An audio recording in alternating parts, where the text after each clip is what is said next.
Shalom, saya akan menjelaskan tentang pengertian landasan pendidikan. Tetapi sebelumnya, kita terlebih dahulu harus mengetahui apa itu landasan, apa itu pendidikan.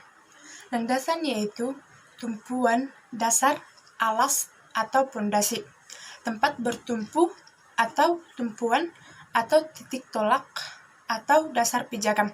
Seperti contohnya yaitu landasan pesawat, dan juga sebuah rumah dibangun pasti mempunyai pondasi. Kedua, pengertian pendidikan. Pendidikan adalah usaha untuk mendapat pengetahuan, baik secara formal di dalam sekolah maupun secara informal di dalam lingkungan rumah maupun di dalam lingkungan masyarakat. Jadi, landasan pendidikan adalah proses atau kegiatan yang diarahkan untuk menambah tabiat atau behavior atau tingkah laku manusia. Kedua, saya akan menjelaskan tentang jenis landasan pendidikan. Jenis-jenis landasan pendidikan ada 6, yaitu 1. Landasan historis.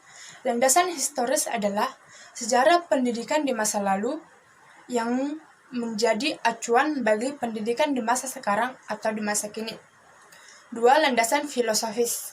Landasan filosofis adalah landasan yang berkaitan dengan makna atau hakikat pendidikan yang berusaha menelaah masalah-masalah pokok.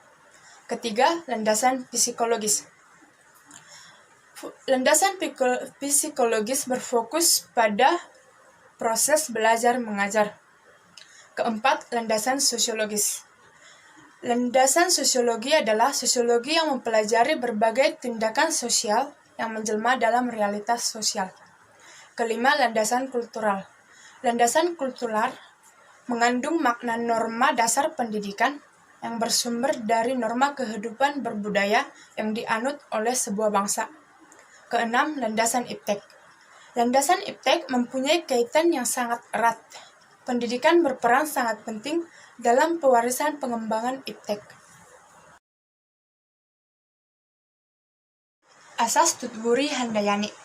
Asas Tutwuri Handayani ini merupakan gagasan dari Ki Hajar Dewantara atau Bapak Pendidikan Indonesia. Tutwuri artinya mengikuti perkembangan sang anak dengan penuh perhatian dan cinta kasih dan tanpa pamrih. Handayani maksudnya yaitu mempengaruhi dalam artian merangsang, memupuk, membimbing, dan menggarahkan anak agar bisa mengembangkan pribadi masing-masing melalui disiplin pribadi. Dan juga ada filsuf ahli bahasa yaitu Dr. RMP Sosrokartono menambahkan 2 semboyan, yaitu Ingarso Suntulada yang artinya jika di depan sebagai contoh, dan juga Ingmadya Mangunkarso di tengah-tengah membangkitkan kehendak, hasrat, dan motivasi. Tutwuri Handayani artinya jika di belakang memberi dorongan.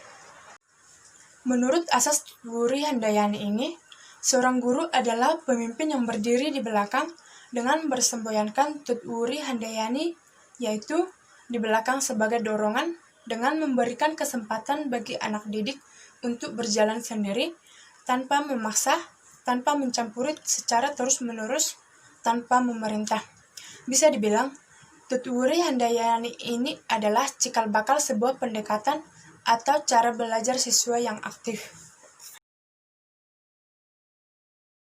Asas belajar sepanjang hayat. Pada dasarnya, manusia adalah makhluk yang tidak sempurna, yang selalu mengikuti perkembangan zaman di dalam kehidupannya. Kemajuan ilmu dan perkembangan teknologi yang semakin pesat menyebabkan perkembangan atau perubahan di dalam berbagai aspek kehidupan. Bisa jadi, apa yang kita pelajari beberapa tahun yang lalu tidak berguna atau tidak bermanfaat lagi di masa yang akan datang. Dengan itu, asas belajar sepanjang hayat merupakan sudut pandang dari sisi lain terhadap pendidikan seumur hidup. Pendidikan seumur hidup adalah pendidikan yang harus mengarahkan kepada pembentukan, pembaharuan, peningkatan, dan penyempurnaan secara sistematis pengetahuan, keterampilan, dan sikap yang dapat meningkatkan kondisi hidupnya. Tujuan akhirnya adalah mengembangkan penyadaran diri dari setiap diri individu, meningkatkan kemampuan dan motivasi untuk belajar mandiri, mengakui kontribusi dari setiap pengaruh pendidikan, yang mungkin terjadi, termasuk yang formal, non-formal, dan informal.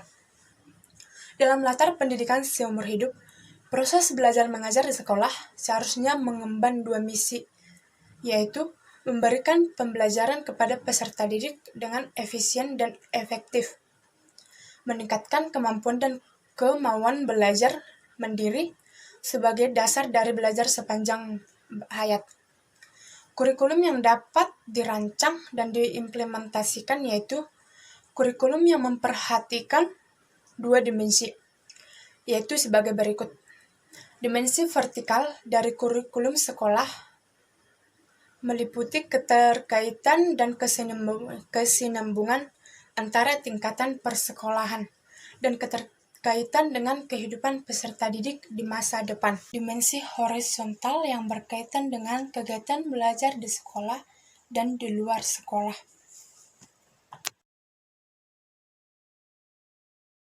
Asas kemandirian dalam belajar. Asas belajar sepanjang hayat hanya dapat dilakukan atau diwujudkan dengan disertai pendapat bahwa anak didik mau dan mampu belajar mandiri. Oleh karena itu, seseorang tidak mungkin belajar sepanjang hayat apabila terus bergantung dengan guru ataupun dengan orang lain. Perwujudan asas kemandirian dalam belajar akan menempatkan guru dalam peserta utama sebagai fasilitator, informator, dan motivator. Dan juga ada strategi belajar mengajarnya. 1. Cara belajar siswa aktif atau CBSA. 2. Belajar modul, paket belajar, dan sebagainya. 3.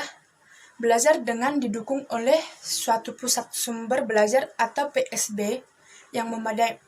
PSB memberi peluang tersedianya berbagai jenis sumber belajar, di samping bahan di perpustakaan. 4. Dengan dukungan PSB, itu asas kemandirian dalam belajar akan lebih dimantapkan dan lebih dikembangkan. Dan belajar dalam mengembangkan kepribadian. Kemandirian berasal dari kata mandiri yang berarti hal-hal atau keadaan yang dapat berdiri sendiri, yang dapat dilakukan sendiri tanpa bergantung kepada orang lain. Sedangkan kemandirian dalam belajar berarti siswa harus memiliki kesadaran yang tinggi supaya dapat melakukan belajar tanpa diperintah atau bergantung kepada guru atau kepada orang lain. Yang dapat dilakukan dengan ini adalah 1. Mengembangkan proses belajar mengajar yang demokratis. 2. Mendorong anak untuk ikut berpartisipasi dalam berbagai kegiatan di sekolah. 3. Memberikan kebebasan kepada siswa untuk mengeksplorasi rasa ingin tahunya. 4. Tidak membeda-bedakan anak didik yang satu dengan yang lain. 5. Menjalin hubungan yang harmonis dan akrab dengan anak